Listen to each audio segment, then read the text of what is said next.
ادھر کوئی اس سائڈ پرلے پاسے آؤ. یہ محراب ہے. ایتھے لگی رہے گی باقی آپ لا یہ بھی رکھیں.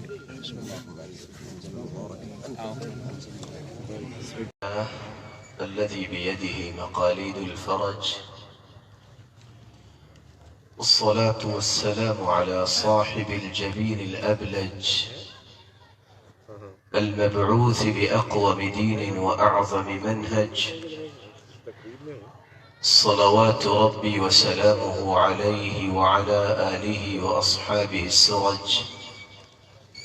أما بعد فأعوذ بالله من الشيطان الرجيم وأن المساجد لله فلا تدعوا مع الله أحدا. وقال النبي صلى الله عليه وسلم أحب البلاد إلى الله مساجدها وأبغض البلاد إلى الله أسواقها. انتہائی قابل قدر لائق الصد تکریم سامعین مکرم، یہ اللہ تعالیٰ کا فیصلہ ہے کہ اللہ عز و جلال نے پوری کائنات کو بنایا اور پھر پانی پہ زمین کو بچھایا. جب زمین حرکت کرتی تھی تو بطور میخیں اللہ تعالیٰ نے پہاڑوں کو اس میں گاڑ دیا. لیکن جتنی زمین ہے جس پہ انسانی زندگی ہو سکتی ہے یا زندگی کا وجود ہے، اس پوری زمین میں سب سے پیارا ٹکڑا وہ ٹکڑا ہوتا ہے زمین کا جس کے بارے میں رسول اللہ صلی اللہ علیہ وسلم نے فرمایا احب البلاد الی اللہ مساجدها، جس جگہ پہ اللہ کا گھر تعمیر کیا جائے. رسول اکرم صلی اللہ علیہ وآلہ وسلم نے اس لیے خوشخبری سنائی من بنى مسجدا للہ یبتغی بذلک وجہ اللہ، جو شخص اس نیت سے مسجد بناتا ہے کہ رب کی رضا حاصل ہو، بنى اللہ لہ بیتا فی الجنہ، اللہ عز و جلال اس کا جنت میں گھر بنا دیتے ہیں. دوسری روایت کے الفاظ ہیں صغیرا کان او کبیرا، خواہ وہ چھوٹی مسجد ہو یا بڑی مسجد ہو. بلکہ تیسری روایت کے الفاظ اتنے خوبصورت ہیں وَلَوْ قَدْرَ مَفْحَسِ قَطَا، بٹیر جتنی جگہ لیتا ہے اگر اتنی جگہ کی تعمیر کا بندوبست بھی کوئی کروا دے تو رب تعالیٰ اس کا جنت میں پورا گھر ہی بناتے ہیں. اور چوتھی روایت جو صحیح الجامع کی ہے او اصغر من ذلک، یہ بٹیر کی جگہ بھی کوئی آدھی اینٹ لے لے گی، کوئی اس سے کم بھی اگر مسجد کی محبت، اللہ کے گھر کی محبت اس کے دل میں ہے اور وہ مسجد کی تعمیر میں اس سے کم بھی حصہ ڈالتا ہے، رب تعالیٰ اس کا بھی جنت میں گھر بنائے گا. میں جب بھی یہ حدیث پڑھتا ہوں یا بیان کرتا ہوں، یقین مانیے اتنا رشک آتا ہے اس انسان پر.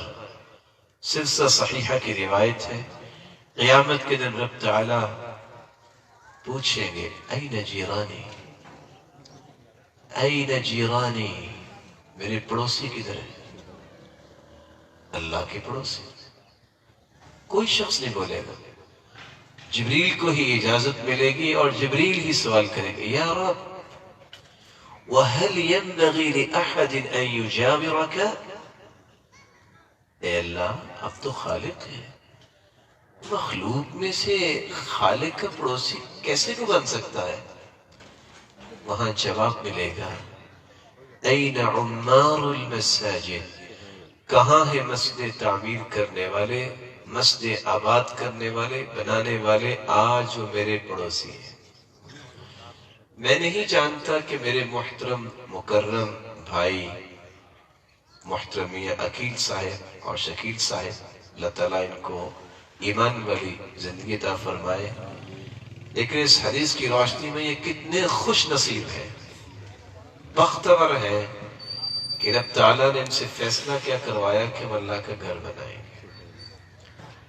اور یہاں ایک بات میں کہہ دوں جو امام اوزاعی کہا کرتے تھے رحمہ اللہ رحمۃ واسعہ، وہ کہا کرتے تھے کہ خوش نصیبی یہ نہیں ہے کہ انسان کے پاس مال ہو، خوش نصیبی کا اصل فیصلہ اس وقت ہوتا ہے کہ اس مال کا رخ اللہ نے کدھر کیا۔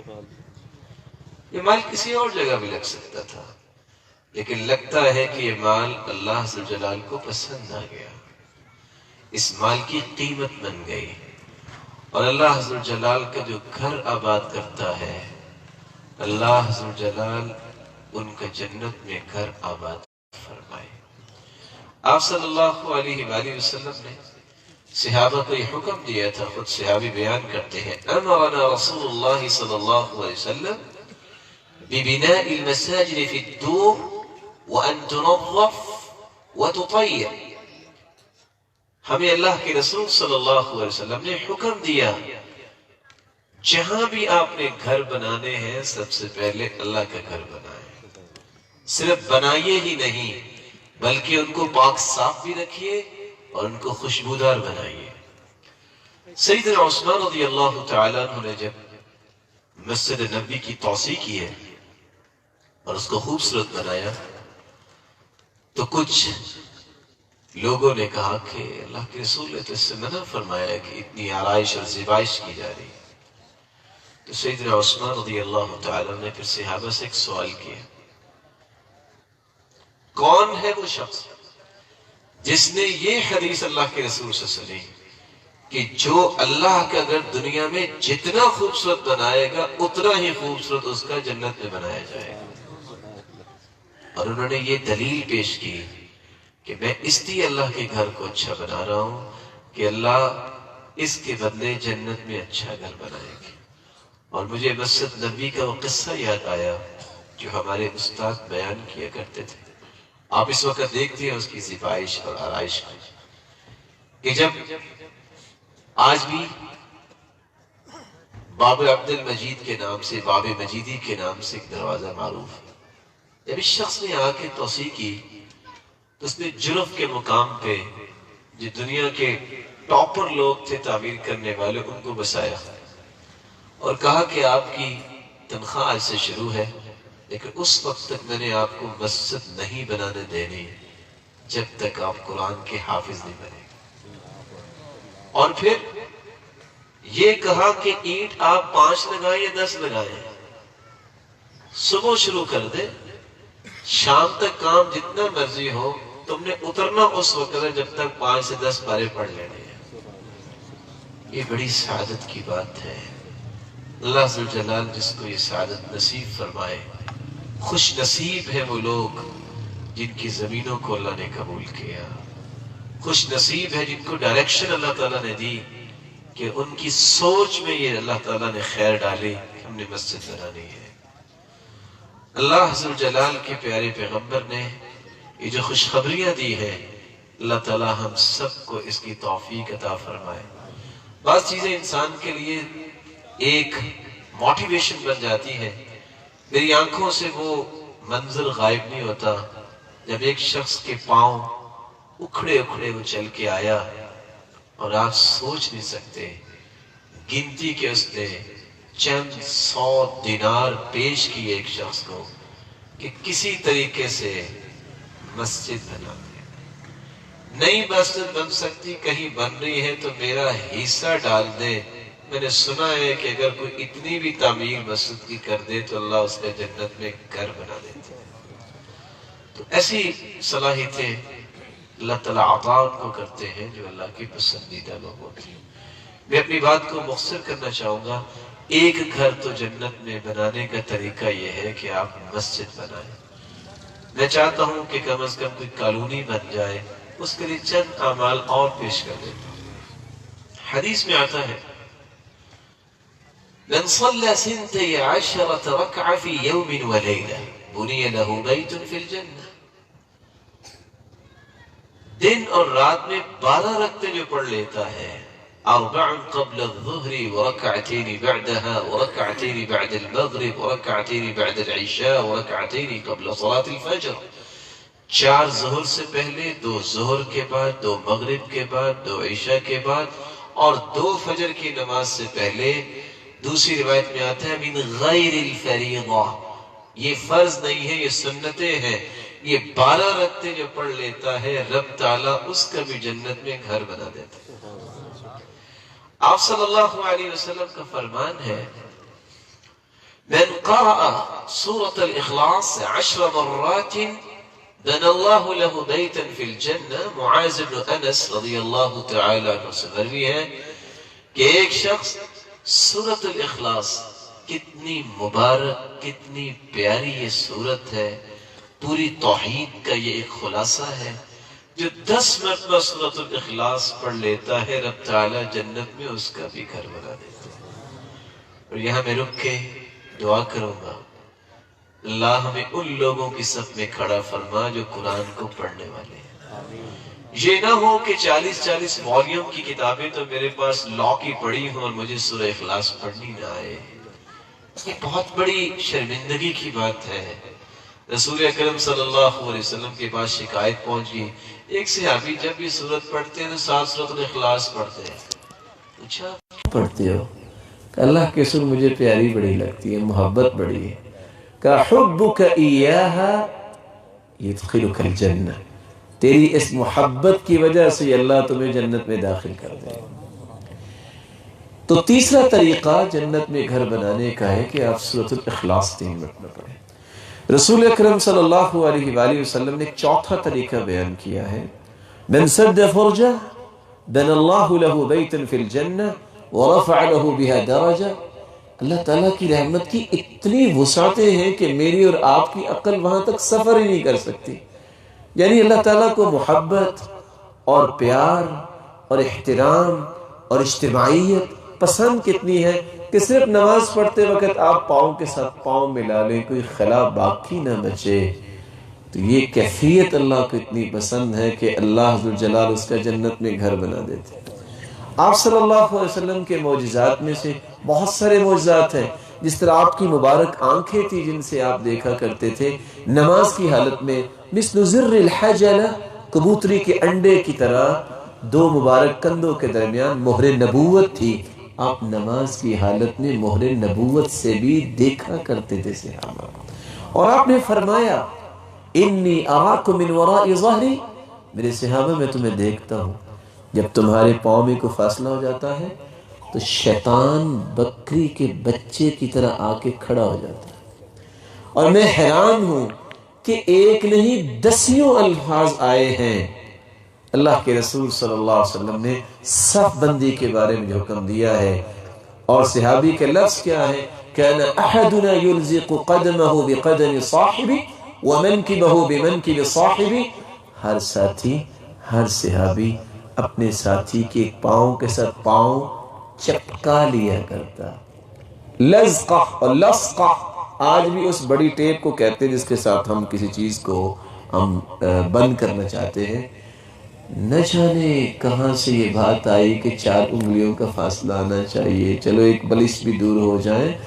اگر آپ اللہ کے سامنے بھی اکٹھے ہو کے کھڑے نہیں، کھڑے ہوتے وقت بھی محبت اور یگانگت کا ثبوت دے سکتے تو آپ کی اس اجتماعیت کا کیا فائدہ ہوگا؟ اس لیے اللہ کے رسول نے یہ فرمایا تھا لَتُسَوُّنَّ صُفُوفَكُمْ أَوْ لَيُخَالِفَنَّ اللَّهُ بَيْنَ وُجُوهِكُمْ. تم صفوں کو درست کیا کرو وگرنہ اللہ تمہارے چہروں میں اختلاف پیدا کر دے گا. کیا اختلاف ہوگا؟ جو آپ دیکھ رہے ہیں دنیا میں ہر شخص دوسرے کو قتل کرنے، فتوے لگانے، لڑائی پہ لگا ہوا ہے، محبت کی دعوت دینے کی طرف نہیں آتا. اور سب سے بڑا پیغام جو اسلام کا ہے وہ ہے ہی محبت. سب سے بڑا پیغام ہے وہ ہے ہی اجتماعیت کا. دیکھیے اللہ کے رسول صلی اللہ علیہ وسلم کے ذریعے اللہ تعالیٰ نے 5 مرتبہ لاشعوری میں مسلمان کو اکٹھا ہونے کی دعوت دی ہے، مسجد میں اکٹھے ہوں، یہ چھوٹا اجتماع ہے۔ ہفتے کے بعد جمعے کے دن کہا نہیں، صرف ایک مسجد میں اکٹھے نہ ہو، کچھ زیادہ لوگ ایک جگہ پہ اکٹھے ہو کے آپس میں محبت شیئر کریں، احترام کی فضا پیدا کریں، بجائے اس کے کہ آپ دور دور ہوں اکٹھے ہوں۔ پھر اللہ تعالیٰ نے رمضان کے بعد اس سے بڑا ایک اجتماع جو ہے وہ دے دیا، جس کو عید الفطر کہتے ہیں کہ ہم سارا گاؤں اکٹھا ہو کے پڑھ لیں تاکہ اجتماعیت آئے۔ پھر بڑی عید پہ اللہ نے ایک اور اعلان کر دیا کہ یہ اجتماع جو ہے پوری دنیا کا بھی ہونا چاہیے، حج پہ اللہ تعالیٰ نے بلا لیا۔ کاش امت کو یہ سمجھ آ جائے کہ جو اجتماعیت میں اللہ نے طاقت رکھی ہے، جو احترام دینے میں، عزت دینے میں طاقت رکھی ہے، وہ اپنی چودراہٹ دکھانے میں، کسی کے بارے میں غلط ریمارکس جو ہے وہ پاس کرنے میں نہیں ہے۔ اللہ کے رسول نے سکھایا یہ تھا۔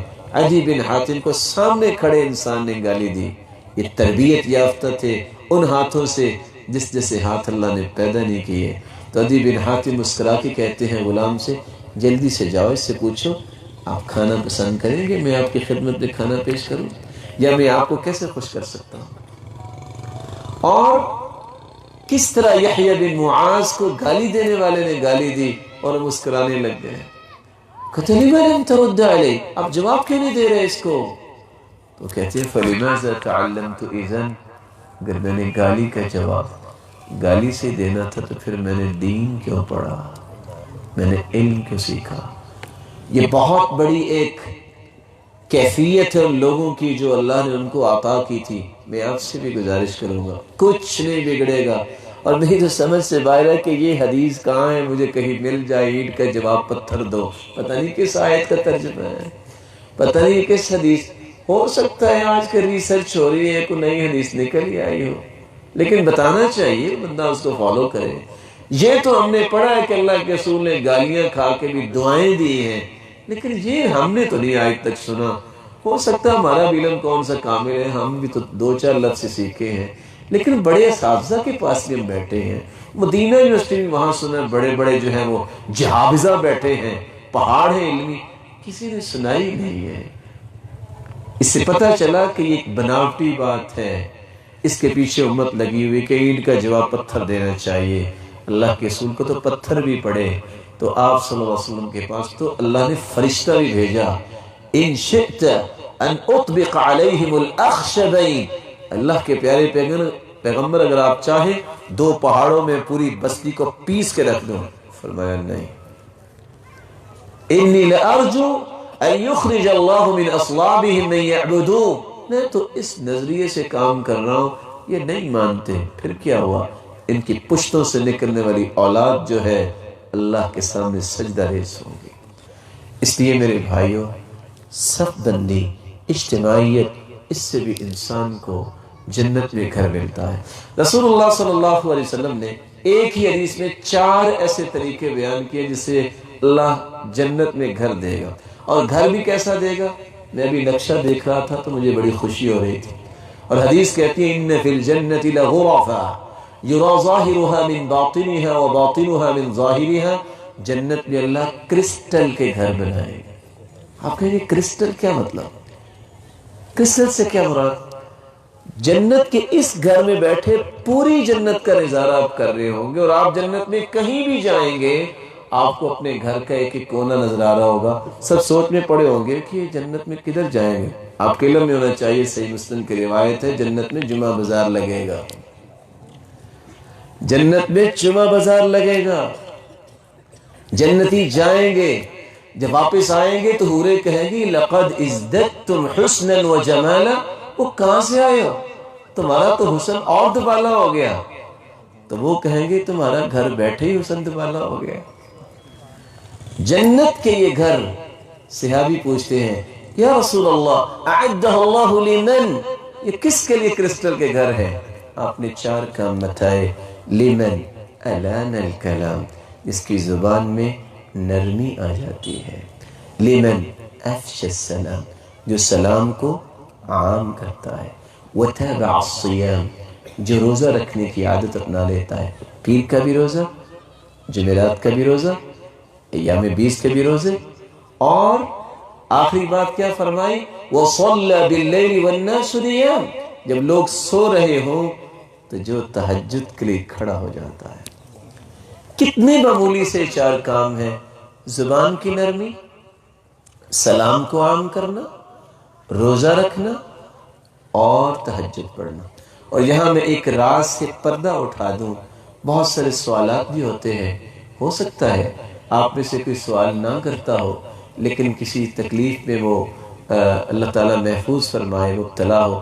کچھ لوگ کہتے ہیں بڑی کوشش کرتے ہیں، دل صاف نہیں ہوتا ہمارا، بڑے ذکر کیے ہیں، دعا بھی کرتے ہیں، غصہ پھر نہیں جاتا ہمارا۔ حدیث میں آتا ہے جو ایام 20 کے روزے رکھتا ہے یذہبن وحر القلب، ایام 20 کے روزے 13، 14 اور 15 چاند کی تاریخ کا جو روزہ رکھتا ہے، اللہ تعالیٰ اس کے دل کے وحر کو، یقین اور بغض کو قرید کے صاف کر دیتے ہیں۔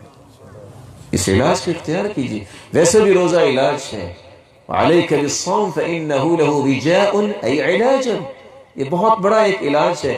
اور حیرانگی کی بات ہے، ہمیں تو 1400 سال پرانی بات ہے جو اللہ کے سننے کے، ہمیں تو یقین ہے میری زندگی کا ایک ایک زاویہ غلط ہو سکتا ہے لیکن محمد مصطفیٰ کی زبان سے کوئی لفظ نکلا ہے، اس سے بڑی صداقت اللہ نے زمین میں اتاری کوئی نہیں۔ آج یورپین نے اس ریسرچ تک پہنچے ہیں کہ اگر سٹمک کا علاج دنیا کا کوئی بھی کام نہ کر رہا ہو تو خلو المعدہ، سٹمک کو خالی رکھیں، یہ بھی ایک علاج ہے۔ ان مسکینوں کو پتہ ہی نہیں ہے، فکری مسکینوں کو، کہ شریعت نے روزے کو ویسے ہی علاج کہہ دیا ہے۔ تو 4 کام یہ ہوئے۔ رسول اکرم صلی اللہ علیہ وآلہ وسلم نے 3 کام اور بتائے ہیں جس سے آپ جنت میں گھر بنا سکتے ہیں۔ انا زعیم ببیت فی ربض الجنہ من ترک المراء وان کان محقا وببیت فی وسط الجنہ من ترک الكذب وان کان مازحا وببیت فی اعلی الجنہ من حسن خلقا۔ سچا ہونے کے باوجود، ذاتی امور میں سچا ہونے کے باوجود جو جھگڑا چھوڑ دے، اللہ کے رسول فرماتی ہیں میں ضمانتی ہوں میں جنت میں چبوترے پہ اس کو ایک گھر لے کے دوں گا۔ جو جھوٹ چھوڑ دے میں جنت کے درمیان میں اس کو گھر لے کے دوں گا۔ جو اخلاق کو اچھا کر لے میں جنت کے بالا خانے میں اس کو گھر لے کے دوں گا۔ آخری بات، اور میں اسی پہ اپنی بات مکمل کرتا ہوں، اور یہ ایک درجن گھروں کی آج کی مجلس کا پیغام ہے، پھر سن لیجئے۔ مسجد بنانا، روزانہ 12 رکعتیں پڑھنا، صفوں کو اس طرح ملا کے کھڑا ہونا کہ کوئی خلا نہ بچے، 10 مرتبہ سورۃ الاخلاص پڑھنا، زبان میں نرمی پیدا کرنا، سلام کو عام کرنا، روزے رکھنا، تہجد پڑھنا، اور 3 باتیں ابھی آپ نے سنی۔ سچا ہونے کے باوجود ذاتی جھگڑا چھوڑ دینا، جھوٹ چھوڑ دینا، اپنے اخلاق کو اچھا اور خوبصورت بنانا۔ رسول اکرم صلی اللہ علیہ وآلہ وسلم پر قرآن نازل ہوتا ہے،